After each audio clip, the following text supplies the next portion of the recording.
Hey there. If you're here, chances are you're looking to fall asleep, or at the very least, to relax. So tonight, we're going to take a slow, quiet walk through medieval life. Not the knights and tournaments version, the real version. The one that smells like goats, involves a lot of mud, and where most people are covered in something you hope is dirt. This isn't a dramatic story. Nothing grand happens here. But that's the point. It's a day in the Middle Ages.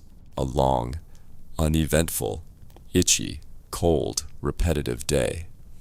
And we're going to go through it, hour by hour, task by task, from the straw mattress you wake up on, to the lice-ridden wool you wrap yourself in, to the turnip-based meal that greets you at night. Before we begin, you might want to dim the lights. Maybe put on a fan or something quiet in the background. Let your brain slow down. We'll take our time. And as always, only like or subscribe if you enjoy what I do here. No pressure. Just settle in. Let your breathing slow. You're safe. You're still. And you're about to wake up in another time entirely. Congratulations. It's morning. You're alive. Somehow. The year is 1325. You're in a village somewhere in Europe. You don't know exactly where, and it doesn't really matter. Most people don't travel more than a few miles from where they're born. You've never seen a map, and you never will. But you do know this. It's cold. You're 27 years old. That makes you a seasoned adult, and if you're lucky, you'll see 40. Your bed, if you can call it that, is a thin, bug-infested sack of straw, damp from last night's rain leaking through the thatched roof. It's not your bed, really. It's just where you sleep, next to your spouse, your children, and probably a relative who never left. The room is pitch black, except for the slivers of light leaking through a crooked wooden door. The church bell rings. That's your alarm clock. No snooze button.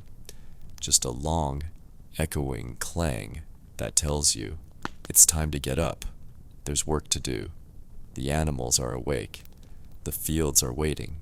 So is the freezing mud outside, and the food you'll have to choke down before noon. You haven't moved yet, but you will, because in the Middle Ages, you don't really have a choice. Welcome to your day. You open your eyes, though there's not much to see. It's still dark inside. There are no windows, just gaps between the wooden slats that let in a few streaks of light and all of the cold. The floor is dirt. Not a wooden floor with dirt on it, just dirt.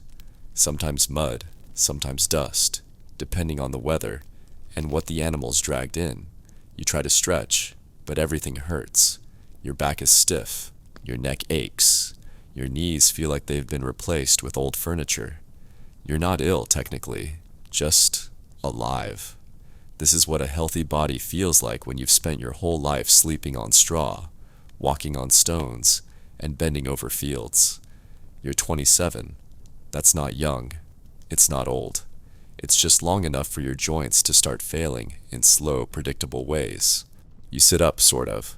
There's no real privacy, so you do it quietly, careful not to step on anyone. Your children are curled up beside you. So is your cousin's daughter, whose parents died last spring. Your spouse is already awake, trying to shake off the cold by rubbing their arms and muttering about the leaky roof again. They do that every morning. Nothing ever changes. The roof still leaks. You still wake up cold. You look around the room. There isn't much to see. A pot near the hearth. A few bundles of cloth hanging from wooden pegs. The family's tools in the corner. Leaning against the wall. A hoe. A broken rake. And a shovel with half the handle rotted through. You'll use them anyway. You don't have others. The air smells like wet wool, stale ale, and something sour you can't quite place. Might be the goats, might be the chamber pot, might be you. Nobody knows. Nobody comments. You shift the blanket off your legs. It's stiff, heavy, and smells like a combination of smoke, mildew, and livestock. You've never washed it. Nobody does. If you're lucky, it gets shaken out once a month. The lice don't mind either way. You try to stand, but the floor is colder than you remembered. Your bare feet land in something damp. It could be spilled beer. It could be yesterday's stew. It could be the result of the toddler sleeping next to you. There's no point in wondering. It's part of life now. You wipe your feet on a sack and hope the wet feeling fades by the time you get outside. Outside the hut, you can hear the village waking up. A goat bleats. Someone coughs. A rooster makes a weak attempt at declaring the morning, then gives up. You hear the creak of a door. A voice raised in complaint. A baby crying. The usual. You reach for your clothes. They're right where you left them, next to the bed. Damp from the air, stiff from the cold. It's not a fresh outfit. You don't have those. It's the same tunic you've worn every day for months, maybe longer. It's made of coarse wool, and it scratches every part of your skin it touches. Underwear, if you have it, is linen. If not, you go without. You pull it over your head and force your arms through. The fabric catches on your elbow. You mutter something under your breath and yank. It tears slightly, not enough to ruin it, but enough that you'll notice next time. You'll wear it anyway. You always do. If you have shoes, they're cracked leather. If you don't, you go barefoot. Either way, your feet are used to it. You've walked through worse. You'll walk through worse again before the day is over. You take a moment, standing near the door. You're dressed. You're upright. You're tired already. The day hasn't started, but it's already weighing on you. That's normal. Everyone feels it. You breathe through your mouth. It helps with the smell. Then you step outside. The air hits your face like a cold slap. The village looks the same as it always does. Muddy, gray, uneven. Smoke curls from a few chimneys. The ground is uneven, covered in puddles and chicken droppings. A neighbor nods to you. You nod back. That's enough conversation for now. Your body aches. Your stomach rumbles. Your hands are already itching from the wool. You haven't eaten. You haven't washed. You haven't even relieved yourself. All of that still lies ahead, but you're out of bed. And in the Middle Ages, that's already a small victory. Now that you're upright and dressed, if you can call it that, there's something else you need to deal with, something urgent, something that doesn't wait for manners or timing. Nature has called, not gently, not politely, just loud and demanding, like it always does. You look around. There's no bathroom.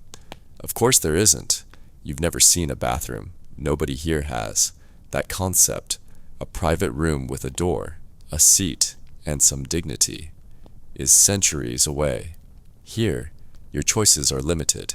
You can go behind the hut, into the bushes, or, if it's still there, into the wooden bucket behind the house. The bucket is already full. Someone used it late last night, probably your uncle. He's been sick for a few days and has been eating whatever he can find, including turnips that even the goats turned their noses up at. You hold your breath and make it quick. There's no seat, no lid, just the bucket, the chill, and the sound of someone walking nearby. You hope they don't turn the corner. When you're finished, you reach for whatever's handy. A rag, maybe. A handful of moss. Straw, if it's dry enough. You wipe, vaguely. It's not clean, just less dirty. Toilet paper doesn't exist. Soap, either. And hand washing is more of a theory than a practice. Now comes the best part. You carry the bucket carefully to the edge of the road. It's heavy, it sloshes, and you're walking barefoot. You try not to think about it. You lift it, shout a quick warning. Gardaloo, if you're feeling polite, and toss it straight into the street. That's where waste goes. Not just yours, everyone's. The village road is a river of filth. It weaves between the houses, thick with mud, manure, scraps of food, and things no one wants to name. Chickens pick through it. Children play near it. People walk across it, barefoot or in cracked shoes. It's always wet, even when it hasn't rained. If you're lucky, it flows downhill toward the stream. If you're not, it just sits and brews until the next flood carries it elsewhere. You don't drink the stream water, of course. Or at least, you try not to. Someone upstream might be dumping their bucket at the same time you're filling yours. If you live in a town, a proper town, with walls and gates and people who've never seen a cow up close, you might have access to a public latrine. Don't get excited. It's a row of holes in a wooden bench, shoulder to shoulder with people who are trying to pretend they're alone. No privacy, no ventilation, just the soft sounds of digestion and the occasional grunt of someone losing a fight with yesterday's stew.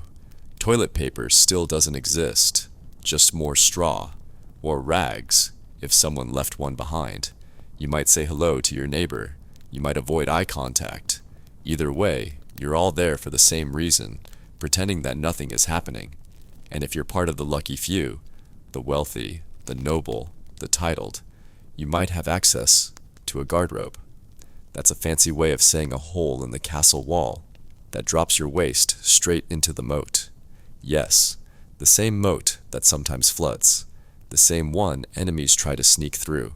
There are stories of soldiers climbing in through those holes during sieges. It's not common, but it's not unheard of. Once you've finished with the bucket, or the bush, or the hole in the wall, you're supposed to clean up.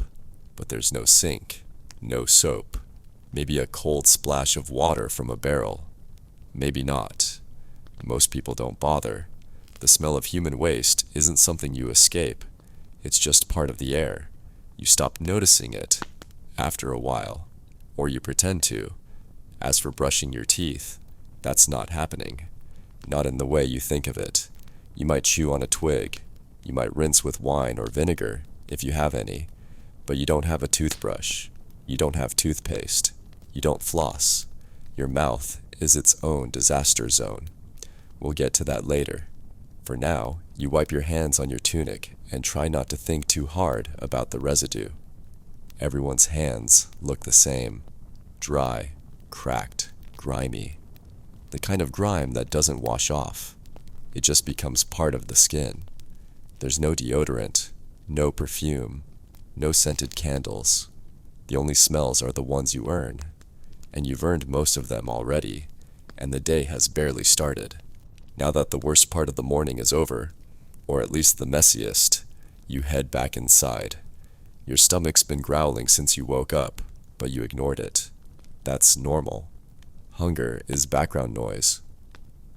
It's always there, like the cold, like the itching, like the creaking in your knees. Breakfast isn't waiting for you. There's no smell of bacon, no sizzling pan, no pot of coffee steaming on the table. There's no table, just a stool, a bench, maybe a stone by the hearth, if no one else is sitting there. If you want to eat, you'll have to scoop it out of the pot yourself. The pot hasn't been emptied in weeks. You haven't cleaned it. Nobody has. There's no soap, and no one sees the point. It's the same stew as yesterday, and the day before, and the day before that. Bits of new ingredients get tossed in now and then. A few beans, a handful of barley, something green that might be edible, but most of it is just old pottage, simmered into a thick gray mass. You ladle it into a wooden bowl. It lands with a dull plop. It smells faintly of onions, vaguely of turnips, and mostly of damp wood and smoke. You take a bite. It's hot, which is good. It's soft, which is easier on your teeth. It tastes like nothing, which is ideal. Flavor means someone used a spice, and no one's wasting spices on breakfast. You chew slowly. The pottage clings to your teeth. The bread is next. It's not fresh. It's not soft. It's barely bread. It's made of rye or barley, dense and hard, with the texture of a roof tile. You try to tear off a chunk and nearly sprain your jaw. Eventually you get a bite, and it grinds down your molars like sandpaper. You don't know what's in it. Sawdust, maybe. Dried peas. Sometimes acorns. You've eaten worse. There's no butter, no jam, no fruit. Eggs are for feast days. Cheese is for special occasions. Meat is for other people. The bread fills your stomach, which is all it's meant to do. It keeps you from passing out in the fields. It's not a treat. It's a task. You sip something to wash it down. Not water. Never water. The stream is full of waste. The well isn't much better. What you drink is small beer, weak ale, low in alcohol, safer than the water, and brewed in large batches. It's cloudy, warm, flat. The flavor depends on who brewed it. It's not refreshing, but it won't kill you. Everyone drinks it. Adults, children, elders. There's no age limit when the alternative is cholera. Sometimes wine appears, but not here. That's for nobles. That's for people who have the money to rot their teeth with imported sugar. You finish the last bite. It wasn't enough, but it was all there is. You scrape the bowl with a crust of bread, more out of habit than hunger. Then you lick your fingers and wipe them on your tunic. There's no napkin, no water basin. You wipe your mouth with the back of your hand and move on. Breakfast is done. You're not full, but you're not faint. That's the best you can hope for. And now, it's time to go to work. You've eaten, if that's the right word for it. Now it's time to get properly dressed. Not that there's much to choose from. You have exactly one outfit. Everyone does. It's not a style choice. It's just what you own. If you're lucky, it's made of rough spun wool. If you're not, it's patched linen, stiff with old sweat and wood smoke. It smells like you, but more concentrated. The fabric is scratchy. Always. You've worn it through summer heat, winter frost, rainstorms, and sickness. It's seen every version of your life. You pull it on slowly. Your joints complain again. The tunic sticks to your back. It hasn't fully dried since yesterday. The sleeves are stretched out. The seams are loose in places and strangely tight in others. There's a tear under the arm you meant to fix weeks ago. You didn't. You won't. If you own an undertunic, soft linen, thinner than wool, you count yourself among the lucky. It adds a small layer of comfort, which helps on colder mornings. If you don't, you go straight to scratchy wool on bare skin. There's no underwear. That's not a common thing. And bras haven't been invented yet. You just wear what you have and deal with it. There are no fasteners, no buttons, no zippers. You tie the waist with a cord or a belt if you've got one. Leather is expensive. Most people use rope. It holds your tunic in place and gives you somewhere to tuck a knife or a pouch. Not for show, for work. Your shoes, if you have them, are cracked leather, soft at the sole, stiff at the heel. There's no padding, no tread, no socks, unless you've bundled scraps of cloth around your ankles. And even then, they don't help much. You feel every rock, every bump, every puddle. Most people don't bother. Bare feet are normal. Calloused, tough, mud-stained. That's just what feet look like. As for cleanliness, your clothes haven't been washed in months. Washing means hauling water, heating it, scrubbing the cloth with ash or lye, and hoping it dries before the next rain. Most people don't have time for that. If your tunic smells, it's because you're alive. If it's stained, it's because you work. If it's crawling with lice, well, so is everyone else's. You scratch behind your neck. There's always something itching. Fleas probably. Or maybe the wool itself. You pull your sleeves down and adjust the belt. You feel a little less cold now. A little more human. You're dressed. Not clean. Not comfortable. But functional. And now, there's only one thing left to do. Leave the house and start the work that will fill the rest of your day. You step outside, ducking under the low doorway, and the first thing that hits you is the wind. Not a strong one, but enough to remind you that it's going to be a long day. The ground squelches under your feet, soaked from last night's rain, and every step pulls at the hem of your tunic, already streaked with mud before you've even made it to the field. There's no rush, not because you have time to waste, but because there's no point rushing into a task that won't end until the sun disappears behind the trees. This is your life. Sunrise to sunset. Work until you ache. Then eat. Then sleep. Then do it all again. You walk down the narrow track past other huts, nodding to neighbors who are also half awake, also itching, also holding their breath as they step around puddles and waste. Someone's already hauling a bucket from the well. Someone else is chasing a chicken that somehow escaped the coop again. You pass a child crouched in the dirt, poking something that may or may not be alive. No one speaks much. There's nothing new to say. The fields aren't far. Nothing is far when you don't own land, but they stretch wide enough to feel endless. You don't own the soil beneath your feet. It belongs to your Lord, the one who lives up in the manor house on the hill, the one who's probably still asleep on a feather bed, surrounded by tapestries and fur blankets. You've never seen his bedroom, but you've heard stories. Not that it matters. You'll never see it. You're not meant to. Your job is simple. Keep the land alive so it can keep you alive, just barely. You pick up your tools from the lean-to near the edge of the field. A hoe, a sickle, maybe a wooden spade if it hasn't been borrowed. None of them are sharp. None of them are comfortable. They were made by someone who didn't have time to care about grip or balance, and they've been used so often they feel more like sticks than tools. You start with digging, or weeding, or planting. It depends on the season, and the season decides everything. In spring, it's seed. In summer, it's growth. In autumn, it's harvest. In winter, it's survival. There's always something to do, always something you're behind on, always something threatening to rot or freeze or blow away. The soil is heavy today, damp and sticky, clinging to your boots and the hem of your tunic. Your hands are already sore, your arms tired. You haven't spoken a word in 20 minutes, but your breath is short. The work is the conversation. Your body answers every question with effort, and the land responds with resistance. Around you, others are doing the same. Men, women, children. Anyone old enough to stand is out here helping. There's no retirement, no childhood, no rest day, except Sunday, and even that depends on the weather. If there's work to be done, you do it. If you don't, someone else will. And if no one does it, the field dies, and then you starve. You keep your eyes down, focused on the next patch of earth, the next stone that needs to be pried loose, the next weed that needs to be pulled.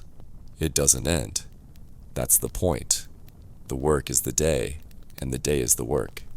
If you're a woman, you're expected to do everything, and then some.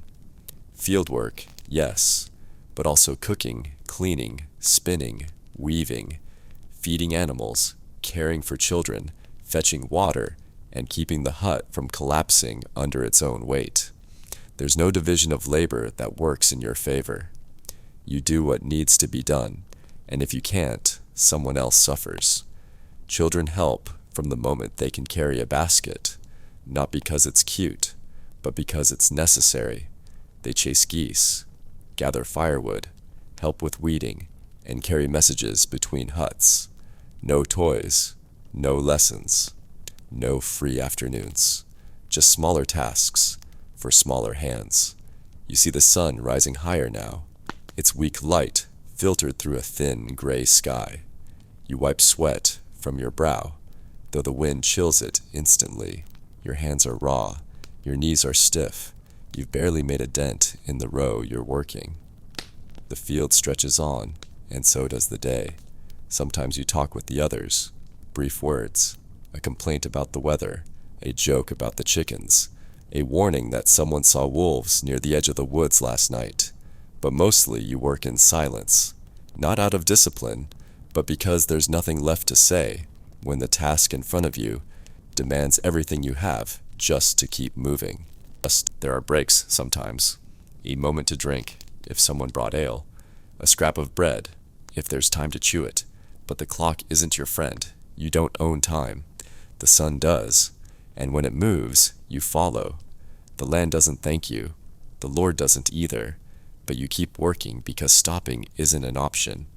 If you're lucky, your effort will be enough to meet your rent, enough to keep your family fed, enough to avoid punishment, just enough to live another day. And when the sun begins to lower, and your arms feel like they might fall off at the shoulder, and the last row is finally finished, you won't feel pride. You'll feel relief, because you get to stop, for now. And then tomorrow, it begins again. The sky doesn't care what kind of day you've had. It never has. It just keeps changing, sometimes slowly, sometimes all at once. And you deal with whatever it gives you. Right now, the air is cold. Not winter cold, just cold enough that your fingers ache and your breath hangs in front of your face for a few seconds before disappearing. That'll change by noon. Maybe it'll get warmer. Maybe it'll rain. You never really know until it's already happening. There's no forecast, no warning, no radio telling you to bring a coat or stay inside. You just read the sky, or the animals, or the way the wind feels on your face. And even then, you're probably wrong. In summer, the heat turns your hut into an oven. There's no shade, except the shadow of the walls, and the thatched roof keeps in the warmth long after the sun's gone. You sweat constantly, not a healthy glow, a slow, sticky, full-body exhaustion that never leaves. You can't take your clothes off, not all of them. That's scandalous and dangerous. Sunburn is no joke when you're working 12 hours in the field, and the only thing covering your skin is a moth-eaten tunic. Flies swarm your face. Mosquitoes buzz around your ears while you sleep. Your hair stays damp. Your skin gets raw, and the inside of your clothes feels like wet burlap. You drink as much ale as you can stomach, not for pleasure, for survival. There's no ice, no fresh fruit, just more sweat, more thirst, and more work. Then there's winter. Winter is different. It doesn't shout. It creeps. It moves through the cracks in your hut and settles in your bones. Your breath fogs the air the moment you wake up. You sleep in every layer you own. Your blanket feels like a slab of frozen canvas, and the straw beneath you is stiff with frost. Your fingers stop working the way they're supposed to. Your joints ache with every movement. You try to warm your hands over the fire, but wood is expensive, and it doesn't burn for long. If you want more, you have to go out and find it. But the woods are owned by someone else, probably your lord, and collecting firewood without permission is called theft, and theft gets punished. You use whatever you can: twigs, dry leaves, dried animal dung, if you can find it. You huddle near the hearth with your family, shoulders touching, trying to share body heat without complaining. Complaining doesn't make it warmer. Nothing does. Sometimes the well freezes. Sometimes your toes go numb. And sometimes someone doesn't wake up. An elder, a child, a neighbor. You hear about it quietly from someone who heard it from someone else. No one says much. No one has to. Spring is better, but not easy. It's wet. Everything is wet. The roads become rivers of mud. The fields are soft and heavy. Your feet sink with every step. Your clothes never dry. The air smells like rotting plants and wet animals, and you try not to breathe too deeply when you walk past the pig pens. But spring means growth. It means planting. It means the chance, just a chance, that this year won't be as bad as the last. You work harder. You hope the frost is really gone. You pray the crops don't fail. And then autumn comes. Autumn is the cruelest, because it looks beautiful, but it means danger. It means the harvest has to come in, fast, all at once, before the rains or the frost ruin it. You work from dawn to dusk, with barely a pause. Your hands are blistered, your back screams, your knees buckle. But you don't stop, because the winter depends on this. Your life depends on this. If the crop is small, the winter will be long. If the weather turns early, you could lose everything. There's no margin. no buffer, no pantry full of extra food, no blankets in storage. What you save is what you have, and what you don't save, you simply do without. Some years, a storm ruins the wheat. Some years, the goats catch a sickness. Some years, nothing goes wrong, but nothing goes right either. Just enough food to survive, just enough warmth to make it through, just enough luck to hope next year is better. And through all of it, the freezing, the sweating, the trudging through mud, the praying for sun, the begging for rain, your clothes never change, your shoes never improve, your hut never gets sealed, you adapt, or you suffer, usually both. The weather isn't the background, it's the rule book. It decides what you eat, how you sleep, what you wear, how long you work, and how long you live. You don't complain, not because you don't want to, but because no one's listening. Not the sky, not the land, not your Lord. You just keep going. As the sky begins to shift into evening, the bell starts ringing from the church tower, a deep, slow clang that rolls through the village like a reminder. It doesn't mark the end of your work. It doesn't mean rest. It means prayer. Again, just like it did this morning, just like it will tomorrow. You don't question it. You don't wonder why. The church is not a part of life. It is life. It tells you when to wake, when to eat, when to work, when to kneel, when to confess, and when to bury the dead. You are born under its roof, married under its watch, and buried in its shadow. If there's space left, tonight's prayers are for nothing in particular, but you attend them anyway, because not going is suspicious, because not bowing at the right time gets noticed, because Agnes, your neighbor with the sharp eyes and sharper tongue, will mention it to the priest if you skip again, and the priest will mention it to the steward, and the steward reports to the Lord. It all trickles down like water through a leaky roof, slow, quiet, and freezing when it touches your skin. Inside the church, it's dim and smoky. The windows are tiny slits. The candles flicker in iron holders. The floor is stone, cold, uneven, and hard under your knees. You find a spot and kneel. It hurts. It always hurts. But no one flinches. That's part of the point. The priest speaks Latin. You don't understand a word. Almost no one does. It doesn't matter. You're not here to understand. You're here to obey, to be seen, to be reminded that this life is not the real life, that this is just the test, that after the hunger, the pain, the filth, and the fear, there will be paradise, if you're lucky, if you're humble, if you give enough, pray enough, confess enough, stay quiet enough, endure enough. There are rules, 100 of them. Some you remember, some you forget. Eat meat on a Friday, sin. Miss a feast day, sin.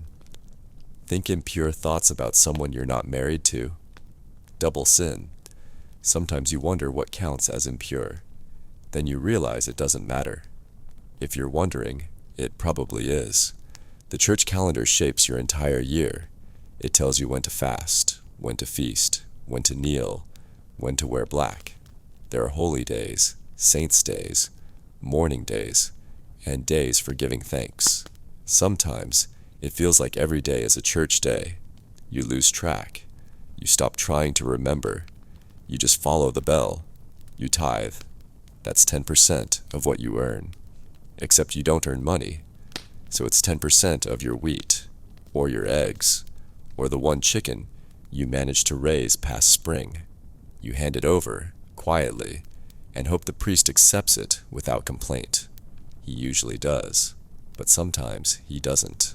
He wears better clothes than you. He eats better food. He doesn't work the fields. but he's not to be envied. He speaks for God. That's dangerous. That's lonely. He sees everything, hears everything. Confession is private, but the effects are public. One whispered doubt can follow you for years. You don't question the system, not because it makes sense, but because there's no alternative. If your crop fails, it's because you didn't pray hard enough. If your child gets sick, it's God's punishment. If your hut burns down, it was divine judgment, or witchcraft, or both. There are whispers about witches sometimes, always women, always older, always alone, the kind who talk to plants, or live near the woods, or help with births. When something goes wrong, a cow dies, a storm hits, someone falls ill, people start looking for a reason. And if they find a woman with herbs in her home and no man to vouch for her, well, you don't ask what happens next. You just don't speak to her again. Religion is comfort and fear. It gives you structure and it gives you nightmares. You believe in heaven. You believe in hell more. The priest describes it in detail. Lakes of fire, demons with iron hooks, endless screaming. You believe him. You can almost picture it. The church says suffering is holy, that it brings you closer to God, that your pain is temporary, but your soul is eternal, that your hunger means virtue, that your silence means strength, that your obedience will be rewarded, not here, but later, always later. You want to believe it, you need to. Because if this life is all there is, then none of this makes sense. You sit quietly as the service ends. You rise slowly. Your knees crack. The candles gutter. The priest makes the sign of the cross. You copy him. You file out with the others, back into the cold air, back into your hut. Another prayer done. Another day endured. Another sin avoided, hopefully. And tomorrow, the bell will ring again. By the time you get back home, the light is already fading. It doesn't fade gently. It drops fast, like someone snuffed out the day and lit a fire under the cold instead. There's no lamp waiting, no switch to flick, just a few coals still glowing in the hearth, and a candle. If you haven't used it up yet, you sit down slowly, not because there's time to relax, but because your legs are finished. Your knees barely bend. Your back feels like it's been twisted into the shape of the plow you used this morning. You rub your fingers together. They don't feel like yours anymore. Someone's stirring the pot again. The same one. It never empties, just thickens. Tonight's dinner is more pottage, same texture, same color, same mystery. You don't ask what's in it. You just eat. Quietly. There's not much talking at night. Everyone's too tired to bother. You eat with a spoon carved from wood, one that's been passed around the family so many times it barely has a handle left. You chew slowly, not because you're savoring the taste, but because your teeth hurt. They always do. The hearth throws out some warmth, not enough to reach your feet. You pull your tunic tighter and sit closer. There's smoke in the air. It always hovers low, just under the rafters.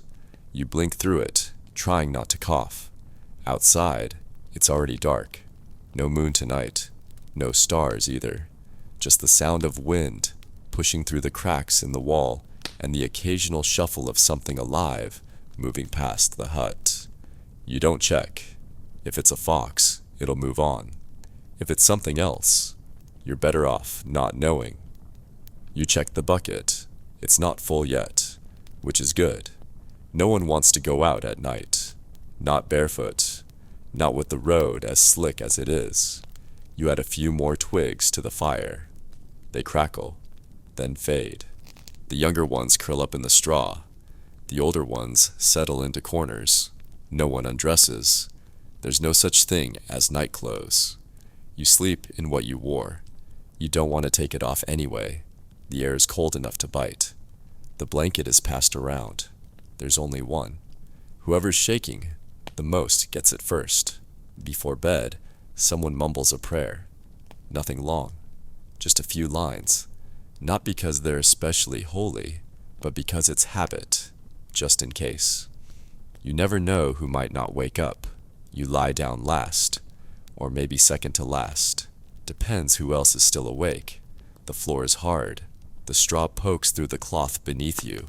You try to shift, find a spot where the aches don't flare. There isn't one. The sounds of the room settle. A cough, a snore, the sound of someone scratching at a flea bite, a child murmuring in their sleep. Your eyes adjust to the dark, but there's nothing to see. Just shapes, just the wooden walls, just the low roof, just your breath, rising slowly, then falling again. And then you sleep, not deeply, not peacefully, but sleep comes anyway, because tomorrow is waiting, and it's not going to wait long. You wake before the bell, not because you want to, because something's wrong. Your head feels heavy, your mouth is dry, your stomach turns in slow, nervous circles. There's an ache behind your eyes that wasn't there yesterday. Your joints are stiffer than usual, and your breath comes hot and short, like the air itself has thickened overnight. You try to sit up, but it takes more effort than it should. The room looks the same, dark, quiet, cramped, but the weight in your limbs says something's different. Something's off. You're sick. There's no word for what you have. Not a clear one. No diagnosis. No thermometer. No checklist of symptoms. Just heat in your skin and pain behind your ribs, and the feeling, the deep silent certainty that something inside you has stopped working the way it's supposed to. You lie back down, not because it helps, but because it's all you can do. Around you, life goes on. The fire gets stirred. Someone moves about quietly. The door opens, lets in a gust of cold air, then closes again. You hear voices, footsteps, the rustle of cloth, the clatter of spoons. It all happens without you. No one comments. You're not the first to fall ill. You won't be the last. Someone brings you a cup of ale. You sip it slowly. It tastes sour, but at least it's wet. But later, if you still can't get up, they might bring in someone. Not a doctor, because doctors don't exist here. Not really. There are no trained physicians, no medical schools, no sterile gloves or glass bottles of pills. What you get is a neighbor or a midwife or a barber who sharpens his knives for both beards and surgery. They'll check your pulse by touch, ask if your urine's pale or dark, smell your breath, maybe shake their head, maybe mutter something about bad air or an imbalance of humors, blood, phlegm, yellow bile, black bile. Those are the choices. Your body, they say, is full of liquids, and if one outweighs the others, you suffer. Too much blood? They'll let some out. With a knife, or with leeches, if they have them. They don't clean the blade, no one thinks to. They wipe it on their sleeve and move on to the next patient. Too much bile? You'll be given a laxative, maybe boiled herbs, maybe something harsher. If you're lucky, it'll only taste bad. If you're not, it'll keep you crouched behind the hut all night, gripping your stomach and hoping the shaking stops. There are no bandages, no painkillers, no antibiotics. A fever might be from a cold, or it might be the start of something worse, the kind of sickness that moves fast and ends quickly, one way or another. You don't know. You just wait.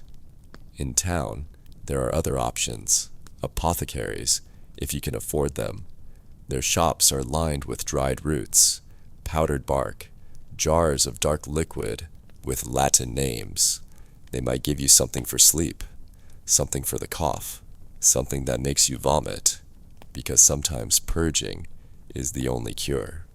The priests offer help, too, not with herbs, but with blessings, holy water, prayers whispered over your body while you sweat and shake and stare up at the ceiling. If the sickness lingers, they'll offer last rites, just in case. Sometimes it's the plague, Sometimes it's just a fever. You never know. Children go quickly, the old even faster. Cuts turn black, teeth fall out. A cough that lingers becomes a sentence. A wound that doesn't heal becomes a death. And even if you recover, the sickness doesn't always leave quietly. It might take your strength, your appetite, your sight, your voice. You come back slower, weaker, changed. People notice, but no one mentions it. They just see the new way you walk, the way you sit more often, the way you wince when you lift a jug of water. Sometimes you don't get sick, not seriously.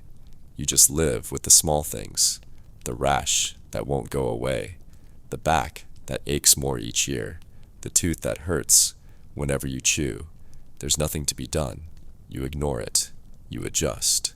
You live with discomfort the way you live with the cold, quietly, and for as long as you have to.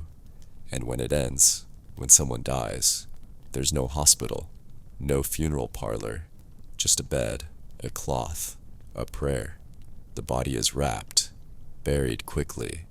The ground is hard, or wet, or frozen. The grave is shallow. There are no headstones, just the memory. And even that doesn't last long. You lie there now, blinking through the low light, unsure if this is one of those illnesses that passes or one that decides. And all you can do, all anyone can ever do, is wait. If you're a woman, none of this is new. The aches, the silence, the endless tasks that don't end when the sun goes down. That's just what life is. Not a hardship, not a tragedy, just the expected shape of your days. You were born into it, watched it unfold around you. Your mother rising before dawn, tying her hair with tired fingers, moving from fire to cradle to garden before anyone else stirred. You learned by watching, by copying, by stepping in. There's no ceremony for the moment you become a woman. It just happens. The work finds you and you begin.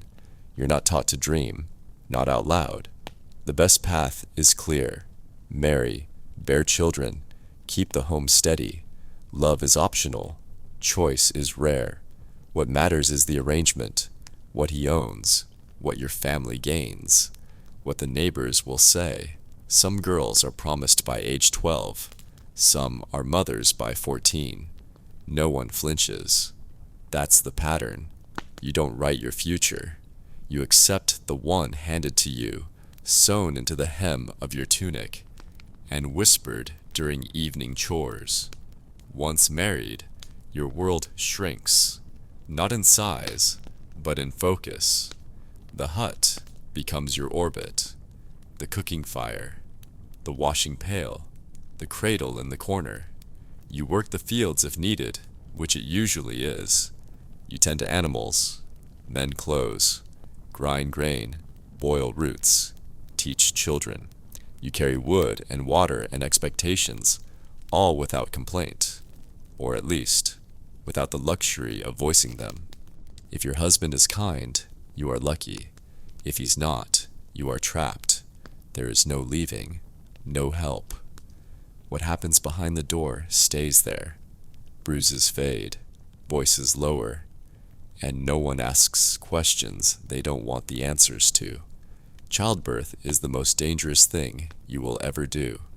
It happens in the dark, with no doctors, no clean linens, no relief but breath and prayer. The midwife, if one's nearby, helps as best she can, but even she has lost more mothers than she'd like to count. Sometimes the baby comes quickly, sometimes it doesn't come at all. Sometimes you live, sometimes you don't. Sometimes the baby cries, and that cry is the loudest joy you'll ever feel. Sometimes there's silence. You don't speak of it. You carry it, quietly, behind your ribs. You press on.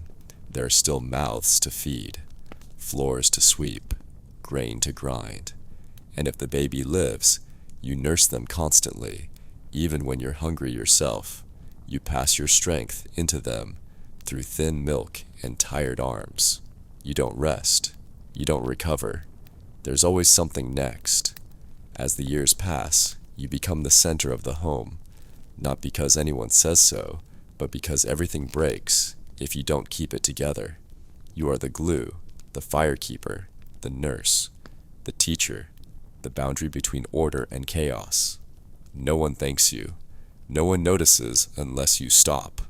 If you're widowed, your choices are few. Remarry if you're young. Rely on sons if you have them. Move in with a brother if you're lucky. If not, you fade, slowly, into a quieter role, into suspicion. A woman alone invites questions about your morals, about your usefulness, about whether you talk to birds, or gather herbs, or know things you shouldn't. The word witch is never far, especially if you're old, especially if you speak your mind, especially if something goes wrong nearby. And if you're never married, if you reach adulthood without being claimed, you become something else entirely. Not free, not powerful, just strange, just observed, just alone. There are other paths, rare ones. If your family is noble, you might be sent to a convent. You might learn to read. You might write prayers, tend gardens, copy scripture. Your days are quiet, orderly, shaped by bells and fasting and whispered chants. You give up the world in exchange for safety. Sometimes that feels like a fair trade. But for most women, life is not cloistered. It is loud, messy, unrelenting. You are expected to endure without pause, to carry burdens without complaint, to be gentle and strong and invisible all at once. You smile when you must. You bow when required. You survive because there is no alternative. And in all of this, in the repetition and silence and bone-deep tiredness, there is a kind of power. Not the kind that's written in records or carved into stone, but the kind that holds a household together through every winter, the kind that keeps children fed and walls standing and fields planted. You won't be remembered in songs. Your name won't be passed down, but your hands will shape 100 days for the people around you, and that, in this world, is more lasting than most things. You live your life quietly. You work. You pray. You try not to draw attention, because attention in this world is a risk, especially when it comes from someone with a title, a weapon, or a reason to call you guilty. The rules are simple, or rather they're not, but you pretend they are, because questioning them leads to places you don't want to go. The law is whatever your Lord says it is, whatever the steward repeats, whatever the priest nods to. You don't carry a list of rights, you carry silence and hope. Steal a loaf of bread because you're starving, or your child is crying, or there's simply nothing left.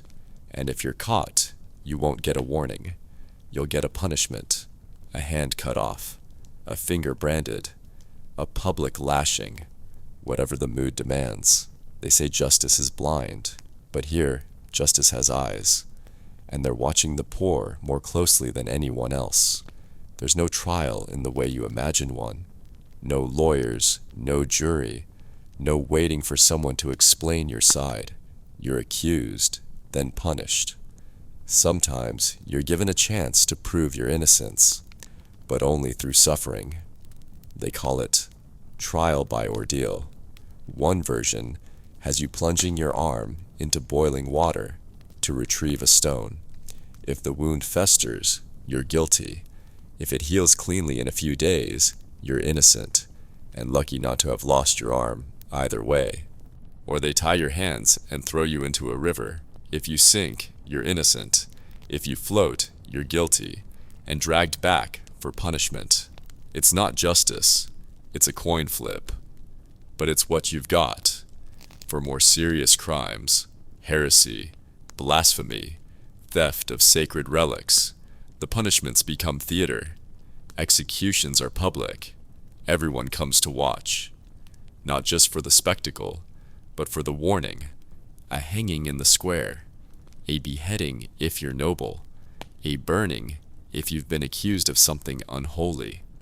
The crowd murmurs, children stare, some cheer, most just watch. You tell yourself it couldn't happen to you. You work hard, you stay quiet, you keep your head down, but you know how fast rumors spread, how quickly a neighbor's accusation can bloom into a sentence. A stolen chicken, a whispered insult, a suspicious glance during Mass. It doesn't take much. And for women, the risks are sharper. Speak out too often, live alone too long, heal a wound with the wrong herb. Suddenly, you're not a wife or a widow, you're a witch. And witches burn. You know someone, or know of someone, who was taken. You remember the look on their face before they vanished. You remember the silence afterward. No one talks about it, but everyone remembers. In the village, fights break out sometimes. Drunken brawls near the tavern, disputes over land or animals. They don't always go to court, if such a thing even exists nearby. More often, they're settled with fists, or knives, or bribes. If the Lord gets involved, it's not for fairness, it's for order, His land, His rules, His peace. Disruption is what He punishes, not injustice, not cruelty, just noise. You hear stories of people chained in stocks, left in the rain, mocked by passers-by. You've seen the pillory, a wooden frame in the town square where someone's head and hands are locked while they're pelted with spoiled vegetables, spit, or stones. It's not about correction, it's about humiliation.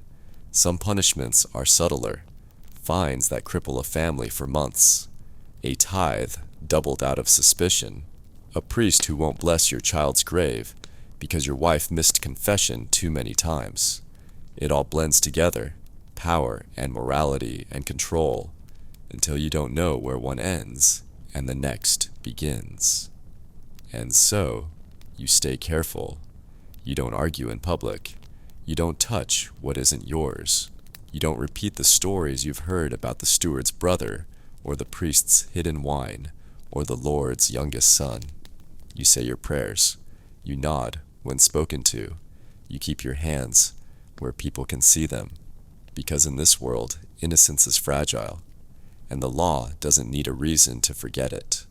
It starts with a cough, then silence, then the sound of someone quietly leaving the hut to fetch the priest. No one cries. Not right away. There isn't time. There are things that need doing. The body must be washed, the floor cleared, the children kept outside, the fire kept low. The room feels different now, heavier somehow, like the air itself is holding its breath. You don't speak, you just move. The priest arrives in the early light. He carries a small vial of oil, a book, and the weight of knowing exactly what to do. He murmurs Latin over the body, presses a hand to the cooling forehead, and offers last rites even if the soul has already gone. Just in case, just to be safe. You lay the body on a cloth, wrap it carefully. There's no embalming, no preservation, no makeup, no perfume. Just linen, just respect, just the need to bury quickly before time does what time always does. If the ground is soft, you dig. If it's frozen, you wait. If there's no space in the churchyard, you go outside the wall. No marker, no stone, just earth and memory, and a shape that will slowly disappear as the seasons turn. There are no eulogies, no speeches, just a prayer, a sprinkle of dirt, and the quiet knowledge that you'll be here yourself one day, and maybe sooner than you hope. The grave is shallow. You use what tools you have, a spade, a worn basket, your own hands. The soil clings to your sleeves. Your back aches, but you don't stop. You can't. You place the body in the hole. Carefully, as gently as you can, then cover it, slowly. Each handful of earth, a goodbye you can't speak out loud. The priest nods, offers a final blessing, then leaves. The others follow. No procession, no flowers, no hymns, just silence, just the soft sound of feet moving through grass.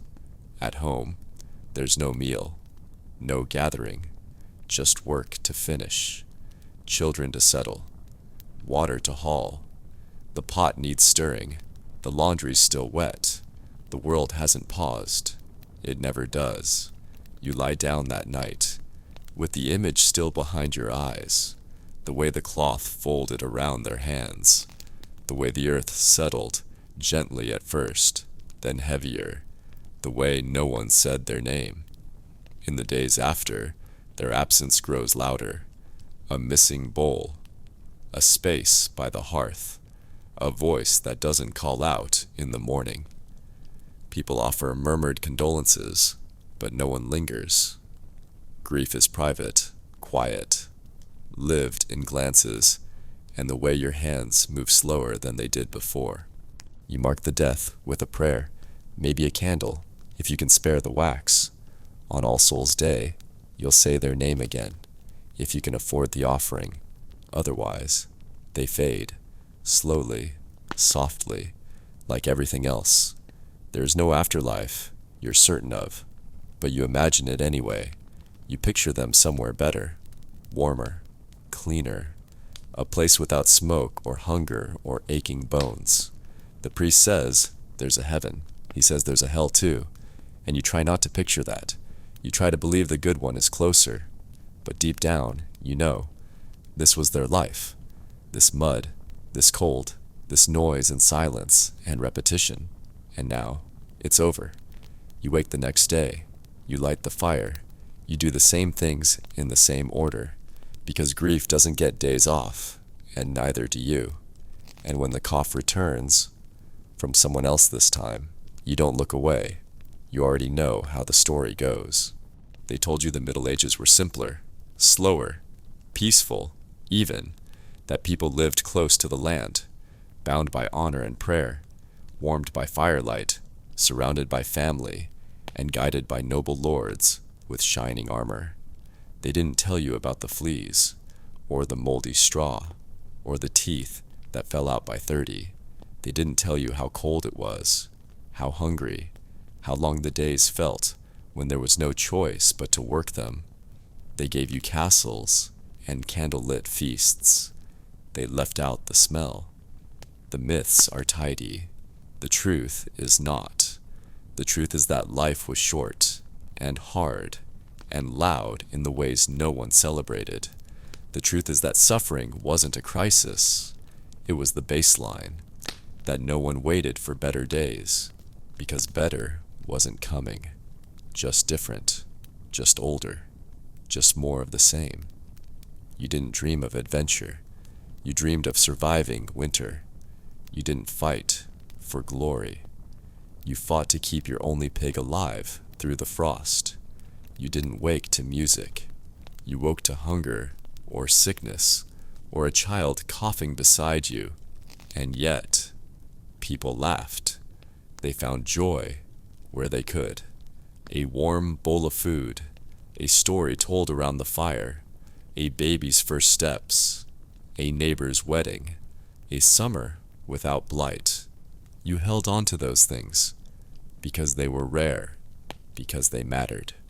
Love existed, not the love of poems and ballads, but the quiet kind, the kind that looks like mending a shirt, like saving a piece of bread, like kneeling beside someone when they can't stand on their own. No one wrote stories about it, but it was there. You told stories too, about saints, about miracles, about far-off lands you'd never see. You sang songs. You carved names into trees.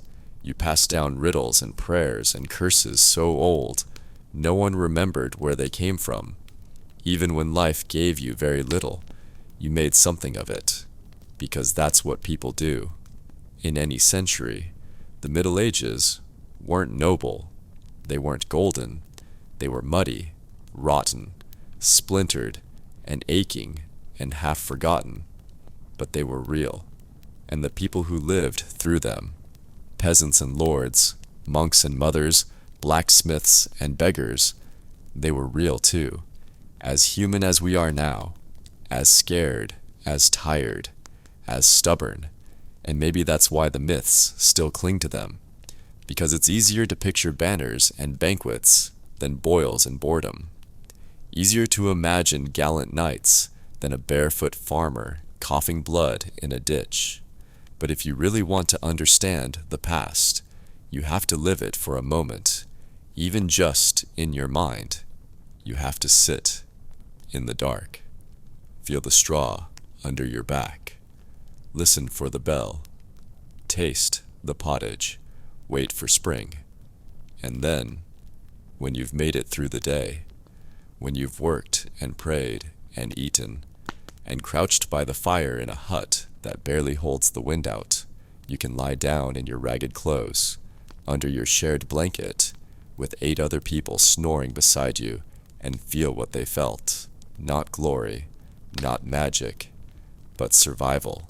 And if you're very lucky, peace, just for a few hours, until the bell rings again.